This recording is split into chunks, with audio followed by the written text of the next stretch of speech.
Michael, thank you very much for joining us today. How are things in the great state of Colorado? Oh, they're looking good. Spring's looking good. Maybe winter's over. Hope so.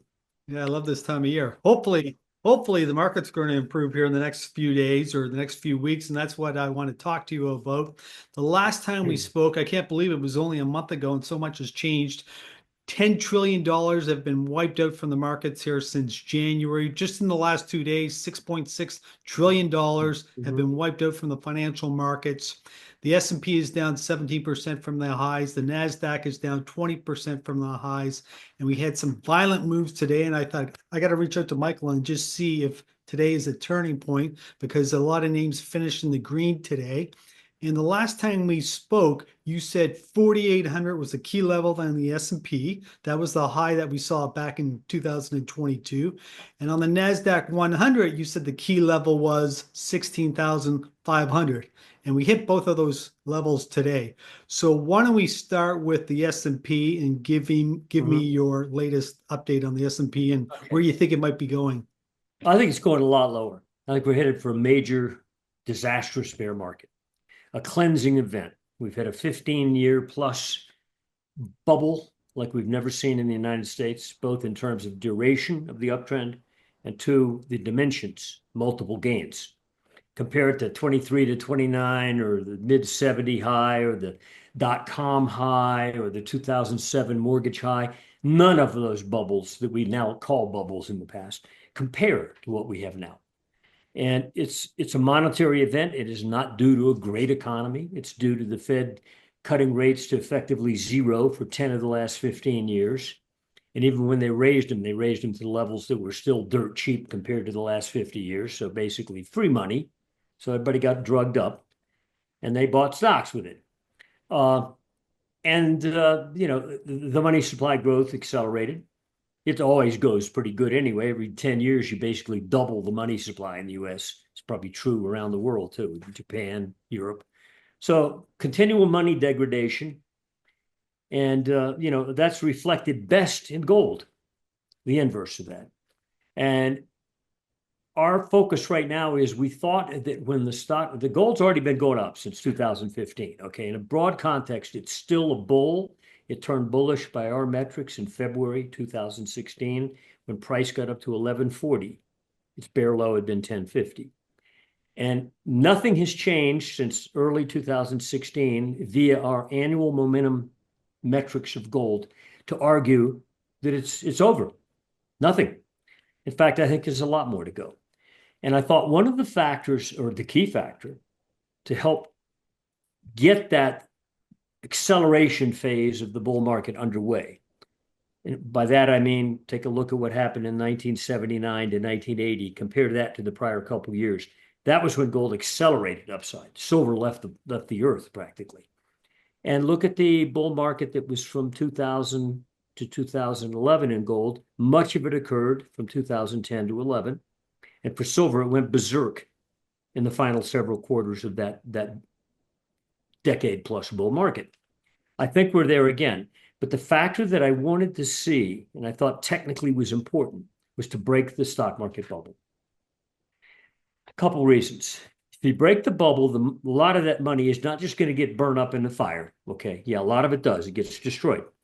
But smart money or dumb money finally realizes I better get out of this thing and move somewhere else. And there are very few alternatives out there that if you look over the last couple of years that have been competing with the S&P. In fact, gold has been beating the S&P for the last several years, period, on a percentage gain basis. You go back 3 or 4 years and look where gold was, look where the S&P got to its high, measure the percent gain, gold beat it. Now gold is starting to accelerate its relative performance to the S&P, especially a month or so ago. Whereas at the early point after S&P sort of rolled over a little bit, that spread broke out, exploded out of a major base, saying, okay, I'm accelerating versus you. That money flow is one factor because it seeks the place that's doing better. And frankly, commodities have been laying on wasteland for 2, 3 years, around 100 level on the Bloomberg. So they've really not been going up to attract money yet. I think they will. But gold has continued to advance, so has silver.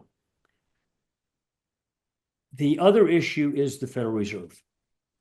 If you go back and examine that event that occurred in October of 2008, now that was a point where gold was into its bull trend already since 2000 lows at $260.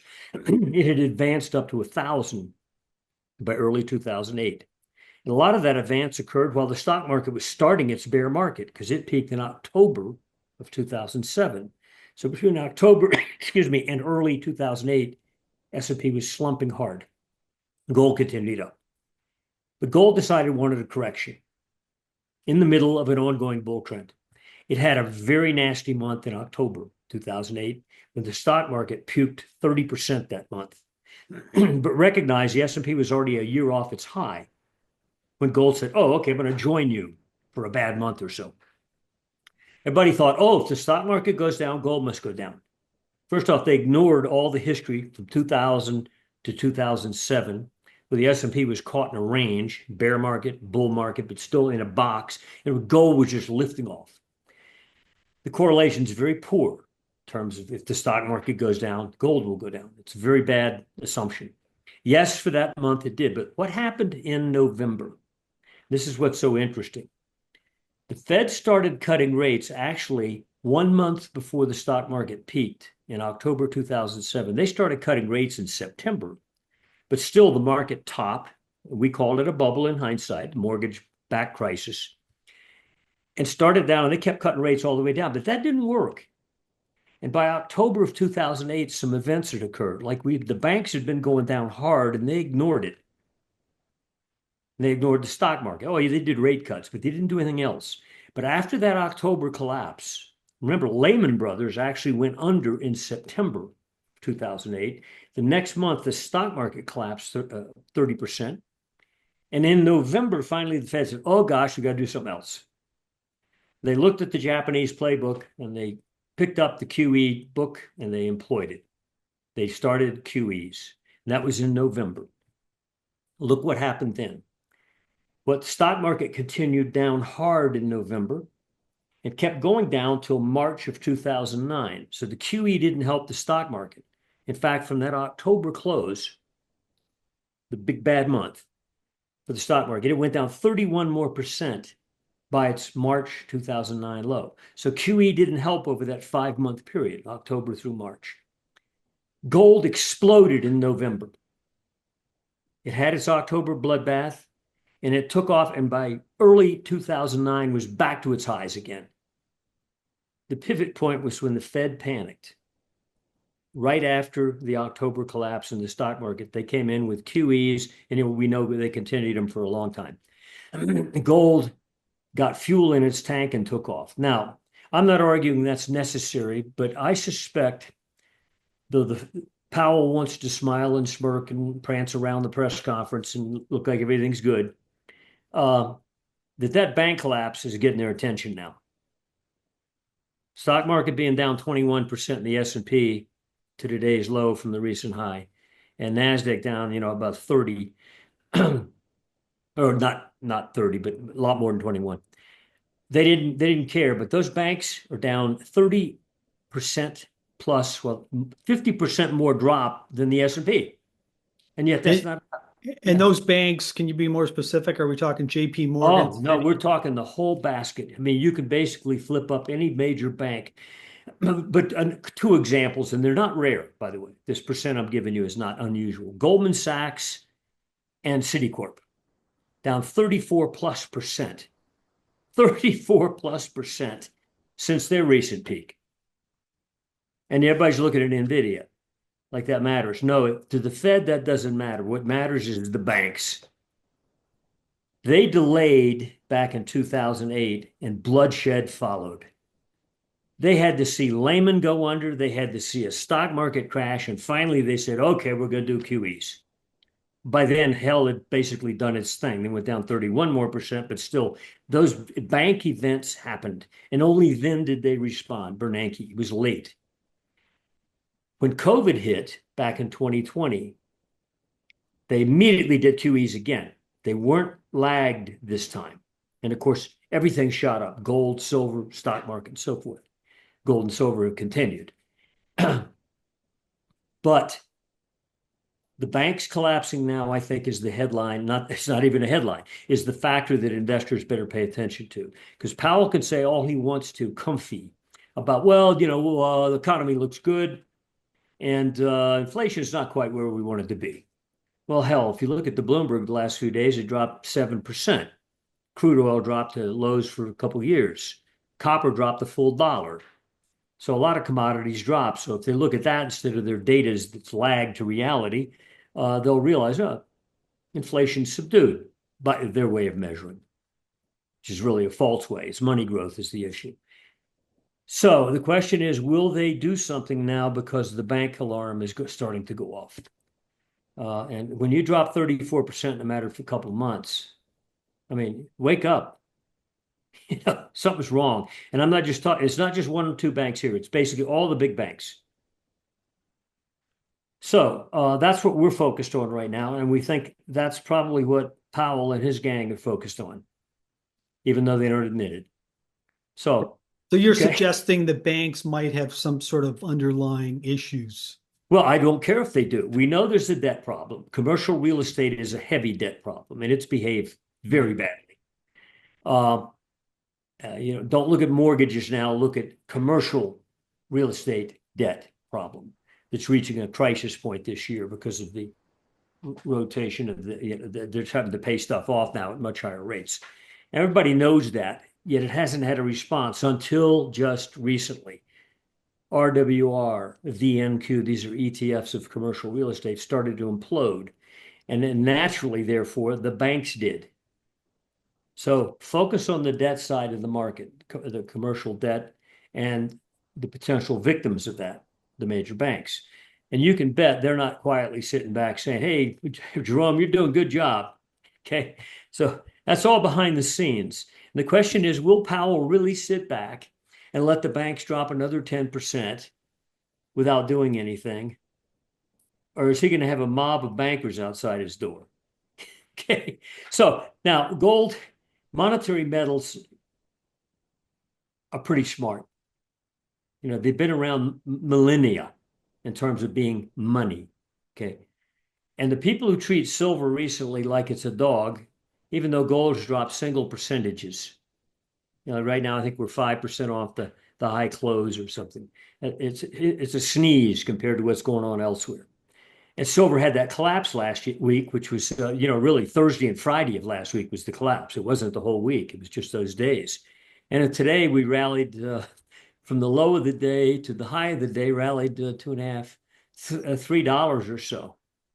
End up closing about $2.50 off the low today. Big reversal in silver. So maybe silver realizes it shouldn't be treated, or some investors realize shouldn't be treated like a commodity. Instead, if gold's not collapsing, why should I? And therefore, it's starting to snap back. And it won't take much to snap back big time. I personally view the sell-off in silver as a major opportunity to buy. It's much like the COVID event. You go back and look at the charts then. It exploded out of there like there was, total error that it made. Anyway, I think that's what's going on. And the question is, will the S&P and the Nasdaq bounce off of our bounce level, which we defined? I don't know whether it's good for a day or two, or maybe a couple weeks, but it's not a permanent low. And Michael, I just want to reiterate one more time. So you said 4,800. That was the high we saw back in, was it 2021? 2022. It was early 2022. 2022. It bounced off of that. Today it closed at 5,060. Yeah, it got to 4,830. So Yeah. It got down near that number. Actually, the high then was 4,818, I think it was, to be precise. So if you're an idiot with a price chart, and pardon me for saying that, because price is often a bold liar. You draw a line across the 2022 high and you say, oh, we'll buy on top of that high. Well, super. There's enough reasons to maybe have a trade there. We could see some momentum reasons for a bounce. Okay. NASDAQ 100's high was about 16,500. We got to 16,530 today. Okay. Same story. Its high was back in November of 2021, a couple months before the S&P, it peaked before the S&P. So both indices are back to what was the old high. In other words, we've wiped out everything since those highs. We've wiped out in a couple weeks. So we've wiped out the entirety of 2024 gains. and part of 2023 in a matter of a couple of weeks, which of course can generate panic among individual investors and state pension funds. I'm always shocked by how markets they take so long to move up, but so quick to move down. Yeah, yeah, and they don't give you a chance. And we've been saying for months, top is occurring. In fact, we got bearish on the S&P back in January, way above current levels, and on the Nasdaq about 400 points above today's low, 4,000 points above today's low, and thought we would get a bounce here, and we're getting a bounce. The question is it a one day phenomenon? In fact, S&P and Dow didn't even close up today. Nasdaq closed up trivial amount. But we got a bounce. The question is it the start of something, or is it merely a stupid bounce off of an old price high? Because I'll tell you what, if you do bounce off of it like we did today, and maybe hold it for a couple more days or a week or so, you don't want to go back through there. And there's some momentum reasons we argue that you don't want to go back through there that are horrendous structures waiting to be broken. But there's also the idiot price level. Because if people buy at 4,800 S&P and suddenly you go up 100, 200, 300, 400 points, which is trivial in percent terms, and then next thing you know, 2 weeks later, you're back at 4,700 or something, then they lose hope because even their bounce point didn't work. Something's wrong, in other words. So I don't trust the bounce. I think there's a lot more to come. And I think you've got to watch the banks. It's far more important. And look at where they are. Or even look at Apple. Look where it is compared to its old highs. But especially watch the banks, because that's what will gut kick Powell and his gang. And so, okay, so we hit 4,800. We closed just over 5,000. I mean, do you see the 4% S&P? Yeah. Do you see the S&P bouncing 10%? No. Okay. No. And I any think sort of bounce that we get in either the S&P or the Nasdaq, you got to sell it. yeah, there'll be a point to sell, and I'm not sure where that is, but I don't trust this bounce level. I regard it as that only, a bounce, and the kind of thing that could sucker in some buyers. And I think that, when you define this as a bounce point in people's eyes, they say, oh, look, we made a reversal and we're up for a week now, and, et cetera, et cetera. Taking out that low will upset the price guys. And so the next leg down, where do we go to on the S&P? I don't know. I think it could be vastly deep, like, a couple thousand, but I'm not predicting that. What I'm arguing is that the depth of the move I'm unsure of, but most bear markets, you go back to 29 to 32, mid 70s to 74, which was a crash at the end. By the way, gold was going up all during that time. The dot-com high to the dot-com low, the 2007 high to 2009 low. Generally, they lasted 2.5 to 3 years, but the dimensions varied. Like 29 to 32 was like 80% or so. Dot-com top, S&P went down 50% between 2000 and 2002, but NASDAQ 100 went down 82%. 2007 to 2009 was a 50% drop in the S&P. This time it's a bigger bubble. And by that, what I mean fundamentally on that, aside from the technical fact it's a bubble. So, by the way, is India and Japan. They have bubbles as well. China does not. They're breaking also in a big way, in sync with us. So it's not just us, it's them too. So this is global. But when you break something like this, what you do is you expose error.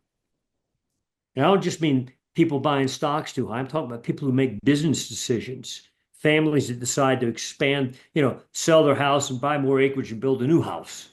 And suddenly the debt's hitting them in the face, and the guy's income doesn't look so good in about 2 months, et cetera, et cetera.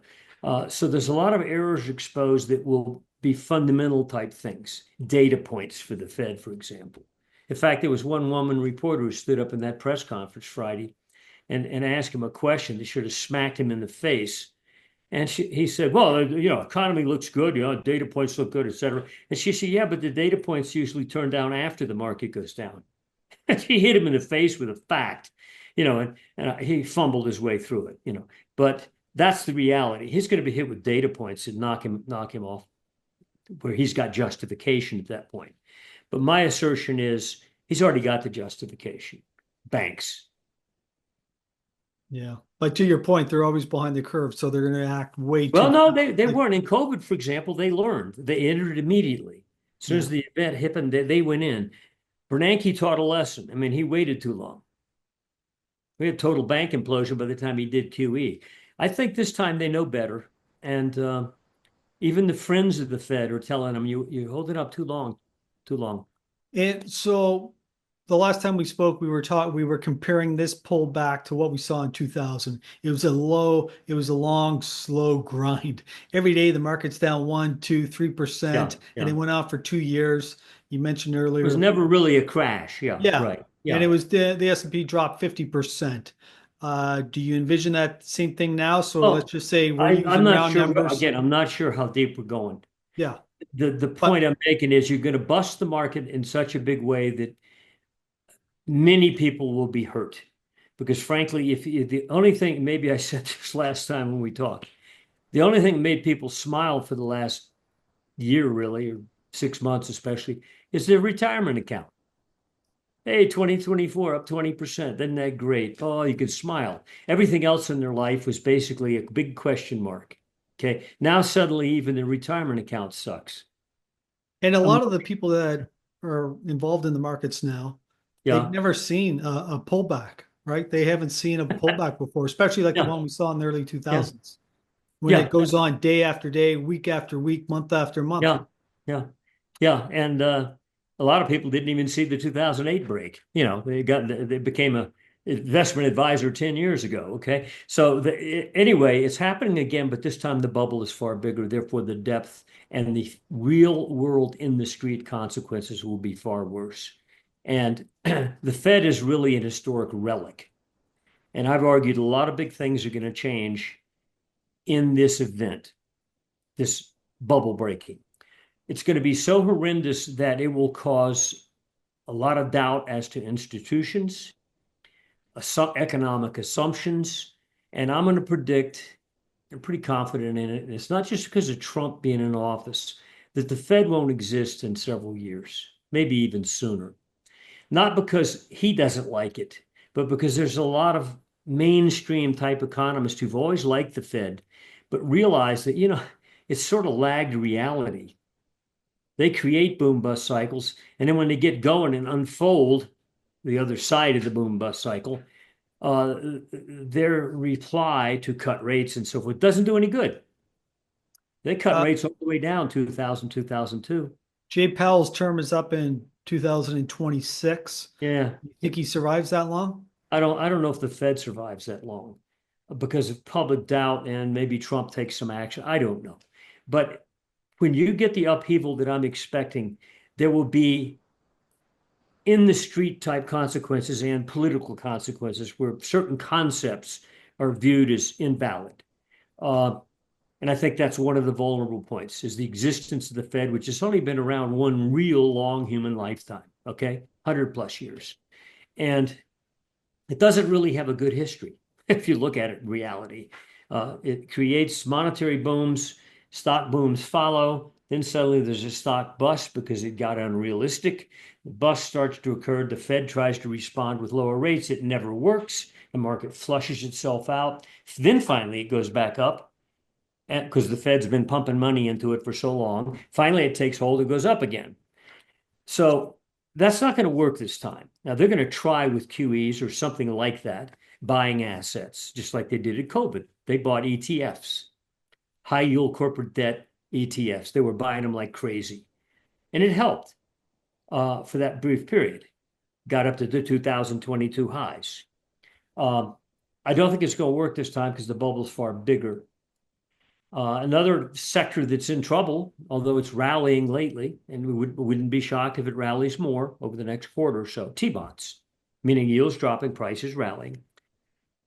And I'm sure Trump's smiling about that because that's one asset he'd like to rally and get the yields lower in long-term debt. I don't know, maybe that was part of his plan. I don't know. But other interest rates are not. I mean, corporate debt is rising in yields, so it's not the same story. But there's only one real alternative out there, and that's real money, meaning gold and silver. They've proven themselves over millennia. Before we talk a little more about gold and silver, I want to ask you about oil because this has been really volatile. Mhm. Went from $70 to $60 in a heartbeat, down 14%. Mhm. And it didn't help that OPEC also said they were going to increase production. But thoughts on oil? Yeah, oil is a lagged component to the Bloomberg right now. In other words, you get a Bloomberg Commodity Index, which we analyze monthly. We put out a commodity report. Bloomberg is trying to turn up. In fact, we've got enough positive signals a month in January, at just a little bit above where we are right now, like at 101, that Bloomberg was going to come up out of a base and turn up. We think the commodity category is vastly underpriced historically. I mean, when you're dealing with Bloomberg at 100, its bare low is in the high 50s, and it rose to 140 in 2022. And when that war started, it basically peaked and went down. Didn't go up when the war started in Ukraine. It went down. 13 days later, it peaked. Oil went down with it. Copper went down with it. Grains went down with it. Gold and silver going up. Now, when commodities boomed from late 2020 to that 2022 high, gold was actually flat. So they weren't in sync with gold. But they're now at 100. Look back at the price levels we've seen since 2008. It was 237 on the Bloomberg. We're at 100. Okay. In 2011, I think it was 170 something. It's at 100. So just on a price basis, Bloomberg is not inflated. In other words, the monetary excesses that we may have seen over the last 10, 15 years didn't go into commodities, it went into stocks. And when the money moves out of stocks, it seeks a cheaper place where the risk is less and the reward potentially more. And commodities, frankly, have greater reward potential and far less risk potential. Yes, oil just puked.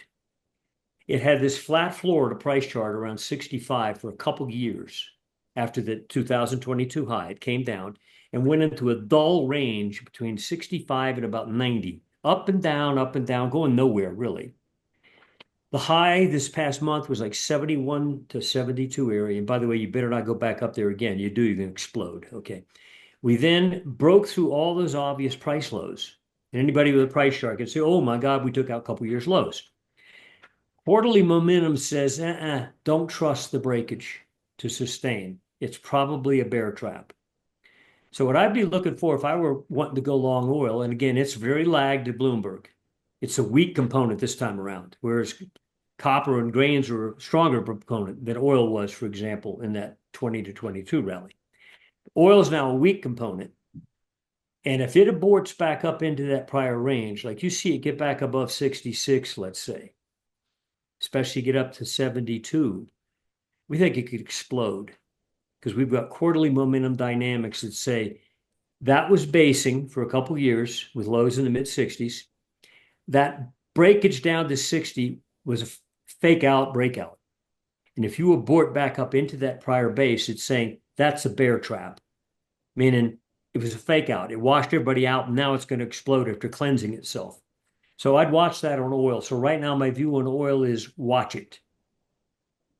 You cannot afford to get back up into that range, especially not get up to $72 anytime this quarter. So I view oil as a potential explosive component here. And, a lot of economists are saying, well, the tariff will cause inflation, so forth. What they mean is higher prices of things. Inflation, in my book, means increasing the money supply, inflating the money unit, which is an ongoing process. But anyway, oil looks like a potential slingshot buy, but don't buy it here. Wait till it proves something.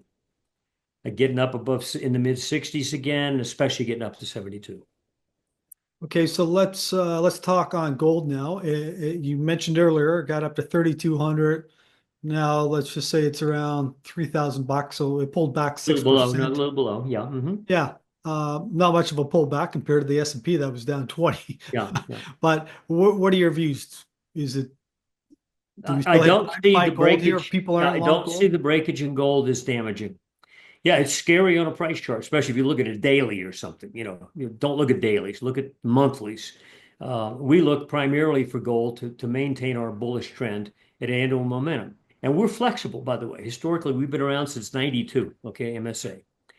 We've called tops and bottoms in gold just like the stock market. In fact, back in 2011, gold hit $1,920. no, it was in November, I think, or October of 2011. A couple of months later, we turned major bearish in December and in January 2012, especially. And what gold did is it flip-flopped around for a year below its high, flip-flopped around either side of 1700 and collapsed in 2013. We stayed bearish all during that time. So we can go bearish on gold, but that was based on annual momentum breakage. Right now, that is not even in threat on gold. So any sell-offs you see that look spooky, you've got to build a structure on annual momentum where when you look at the momentum chart, you see something that says, oh, don't want to break that. You're not near anything like that right now. So I'm not fearful of major breakage. I think this is a little panic moment. And if you compare it to October 2008, for example, it's trivial. At least in 2008, gold actually had a sharp collapse. This time it's had a sneeze. Okay. So.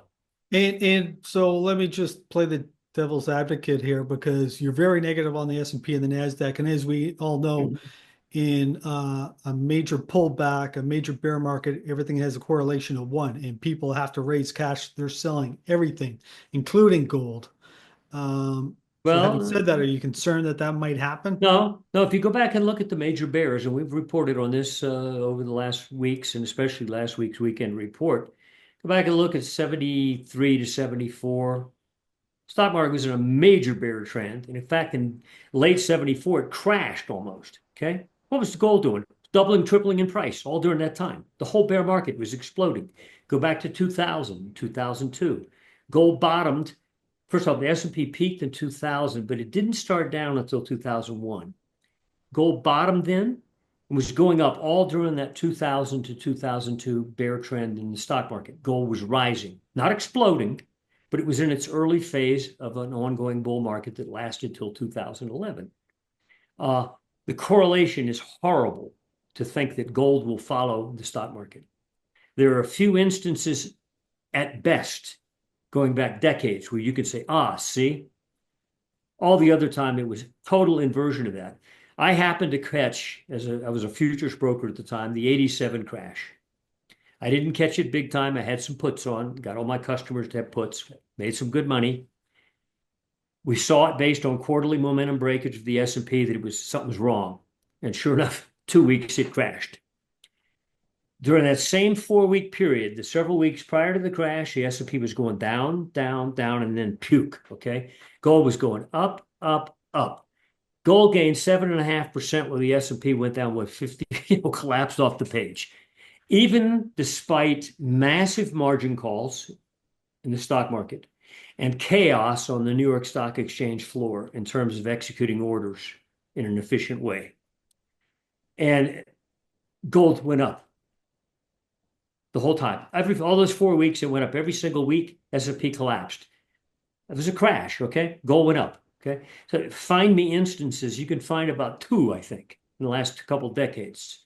One was COVID, where gold dropped with the S&P that week, and then they both exploded. And now recently, we've had a major implosion in the stock market. 30% in the banks plus, 20+% in the stock indices, and yet gold's higher than it was a couple of months ago when the stock market peaked. Yeah, it's lower than where it was a week ago, but it's still higher than it was a couple of months ago. So the correlation is bad. It's a trap. Don't buy it. Okay, what about silver now? It pulled back a little bit more, got up to 35. It's now around Horrendous pullback. 29, yes. 17%. Why don't you just tell us again what silver did something that it's done before, and it's always been a mistake for silver to do it, or an opportunity for those who are smart enough to know that, one, silver is not an industrial commodity. Yes, it has industrial aspects, but it is primarily a money. For 3,000 years, gold and silver have been money. Sometimes silver's been official money, okay? Silver moves with gold. Go back and look at historical prices. We ran charts in the weekend report showing Bloomberg, crude oil, showing charts of silver and gold going back to like 2022. Go back 3 years or so. Bloomberg, big down from 2022. Oil, big down from 2022. Silver and gold, big up from 2022. Yeah, there's jiggles in between, but the basic trends are totally opposite commodities.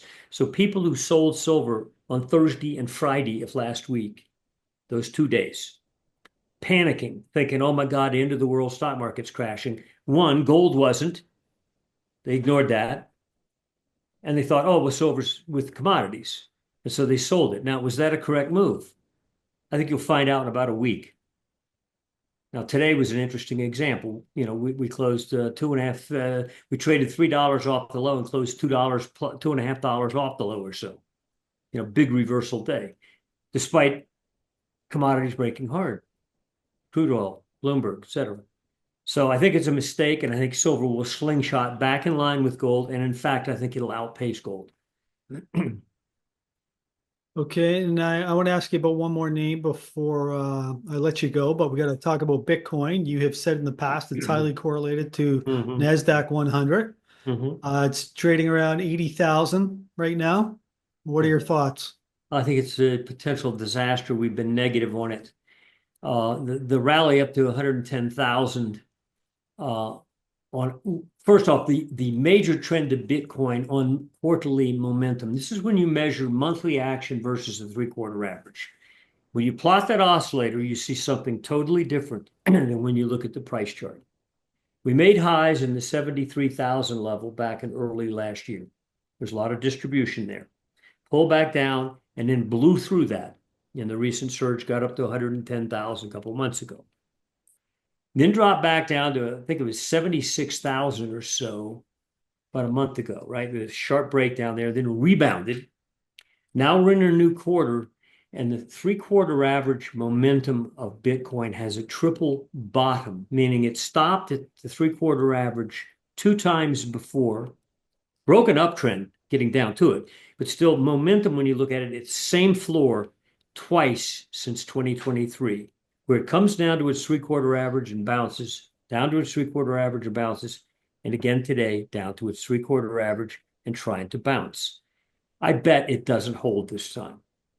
And we specify the numbers in our weekend report. But Bitcoin is behaving very much like NASDAQ 100.